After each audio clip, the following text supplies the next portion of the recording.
मुस्लिम समुदाय के 2 लोगों के हत्या के जुर्म में 17 लोगों को आरोपी बनाकर जेल भेजा गया था। बेमेतरा कोर्ट ने 17 आरोपियों को बाइज्जत बरी कर दिया है। लेकिन ये 17 आरोपी जब जेल से छूटे तो अपनी पीड़ा मीडिया कर्मियों को बताए। उन्होंने कहा कि हम लोगों ने 10 महीना जेल काटा है, हमारे परिवार की आर्थिक स्थिति बहुत खराब हो चुकी है, हमको नौकरी दिया जाए। नौकरी नहीं देने पर सरकार के खिलाफ प्रदर्शन करने की भी बातें कह दी। पूरा क्या कुछ मामला था मैं आपको डिटेल से बताता हूँ। 8 अप्रैल 2023 को साजा विधायक ईश्वर साहू के 22 वर्षीय पुत्र भुवनेश्वर साहू की लाठी डंडों से पीट पीट कर गांव में हत्या कर दिया गया था। घटना के बाद तनाव इतना बढ़ा कि 10 अप्रैल को विश्व हिंदू परिषद ने छत्तीसगढ़ बंद का आह्वान कर दिया। गांव में आगजनी हुई और मुस्लिम समुदाय के रहीम और उसके पुत्र ईदुल मोहम्मद की हत्या हो गई। प्रशासन ने धारा 144 लगा दिया। करीब 2 हफ्ता तक बेमेतरा जिले के बीरनपुर क्षेत्र में कर्फ्यू लगा रहा। पुलिस ने शुरुआत में 12 लोगों को आरोपी बनाया था, लेकिन इस मामले में जब सीबीआई की एंट्री हुई तो सीबीआई ने 5 नए नामों को और जोड़ा, जिससे आरोपियों की संख्या जो है 17 हो गई। 17 आरोपियों को जिला सत्र न्यायालय ने दोष मुक्त कर दिया है। दोष मुक्त होने के बाद सभी पीड़ितों ने कैमरे के सामने अपनी प्रतिक्रिया दी। इस मामले में जो आरोपी थे उनको सुनिए।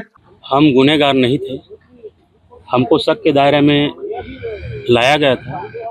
हमें न्यायालय के जो है फैसले पे भरोसा था और उस फैसले के दौरान हम लोगों को आज दोष मुक्त किया गया। हमारी स्थिति परिस्थिति बहुत दयनीय थी। क्षेत्रीय विधायक के अलावा हमसे कोई आकर के कोई संपर्क नहीं बनाए, नहीं हमारी स्थिति परिस्थिति भापने की कोशिश की है। एक एक जने की स्थिति परिस्थिति भापने की कोशिश किया जाए तो हर एक की दयनीय स्थिति है। क्वालिफिकेशन के आधार में मैं निवेदन करूंगा शासन प्रशासन से। पूर्व में जब हम अंदर हुए तो कांग्रेस की सरकार थी और वो सब जो हादसा हुआ बीरनपुर कांड, उसमें हम 10 महीने अंदर थे। 10 महीने अंदर होने के बाद हमारा आर्थिक स्थिति, शारीरिक स्थिति और हमारे परिजनों की स्थिति बहुत दयनीय थी। धूप में बारिश में जैसे तैसे करके उन लोग कैसे हैं वही लोग जानेंगे। प्राय जितने हम लोग यहाँ पे हैं उन लोगों का शादी नहीं हुआ है। पढ़े लिखे व्यक्ति हैं, पढ़ लिख रहे हैं, कुछ का तो पढ़ाई छूट गया।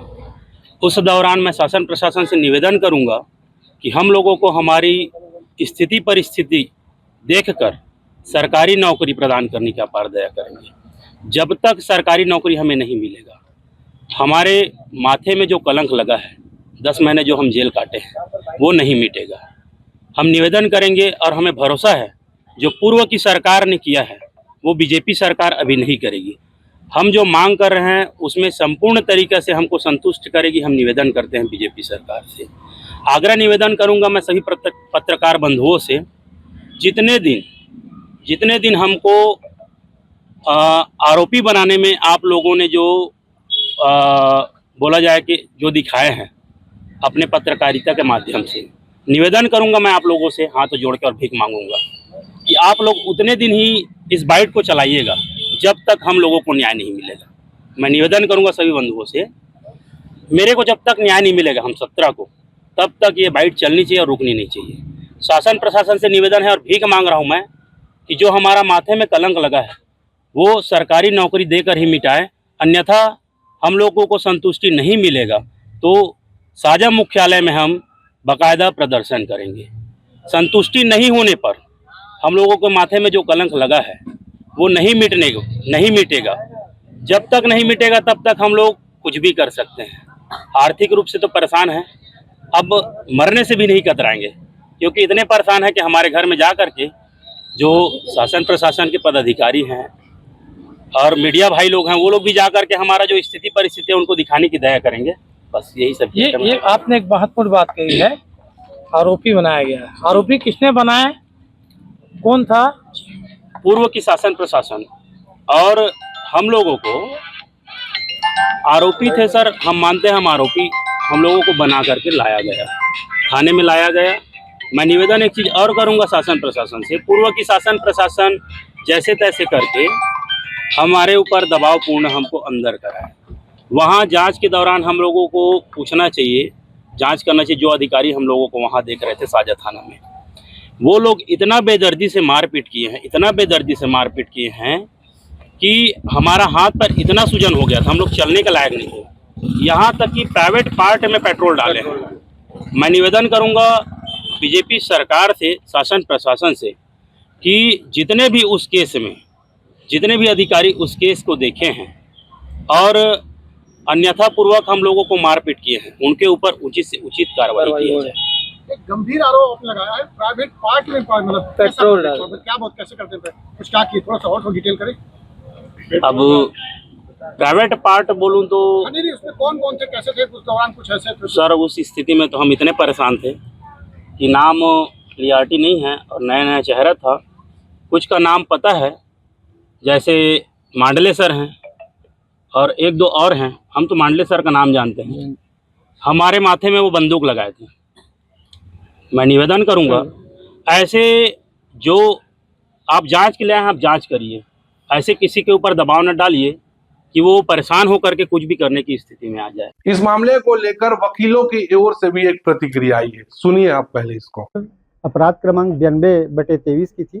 साजा थाने का अपराध दर्ज था। एक बीरनपुर जो गांव है वहां पर की घटना पर से था ये मामला।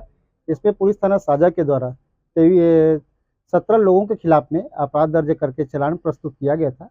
उक्त प्रकरण में जो है 64 से कुछ और अधिक 64 गवाह तो पहले थे, बाद में पूरक चालान पेश किया गया था, उसमें 3-4 गवाह और आए थे।